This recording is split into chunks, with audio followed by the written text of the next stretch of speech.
আসসালামু আলাইকুম রিয়াজ, আপনারা দেখতেই পাচ্ছেন আসলে হাওর অঞ্চলের গরুগুলি ঘাসের গরু হয়, তাই এইরকম ছোটো আকৃতি হয়।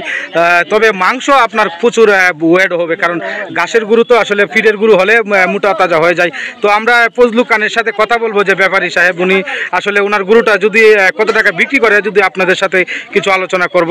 তো ফজলু ভাই দেখতেই দেখা যাচ্ছে আসলে খুবই সরল মনের মানুষ, বোঝা যাচ্ছে যে আপনার মনে হচ্ছে যে চাইনার মতন কিছুটা আকৃতি ওনার চলে আসছে চেহারাতে। আপনারা দেখে অনেকেই অবাক হয়ে যাবেন আমাদের ফজলু খান ভাই। তো আসসালামু আলাইকুম ফজলু ভাই, যদি দর্শকের উদ্দেশ্যে আপনার গরুটা নিয়ে কিছু আলোচনা করতেন, কত টাকা হলে আপনার গরুটা বিক্রি করবেন?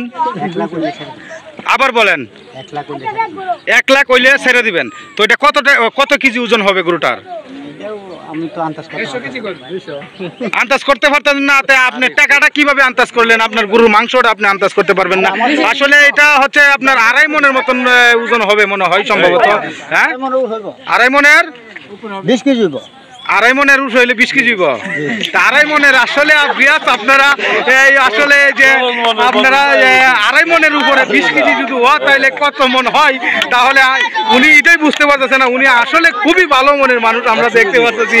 এই কত কেজি হবে রে এটা?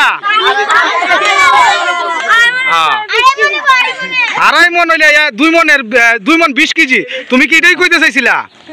এটাই কইতে চাইছিলা? হ্যাঁ,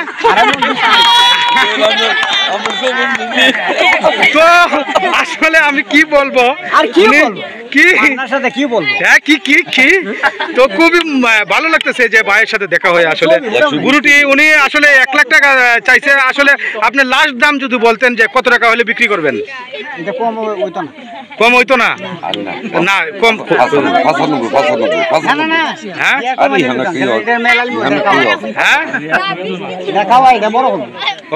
তাহলে ব্রিয়াস আসলে উনি ব্যস্তে আনছে না, উনি রূপ দেখানোর জন্য নিয়ে আসছে গরুটা বাজারে। তো ওনার সাথে কথা বলে আসলে খুব ভালো লাগলো।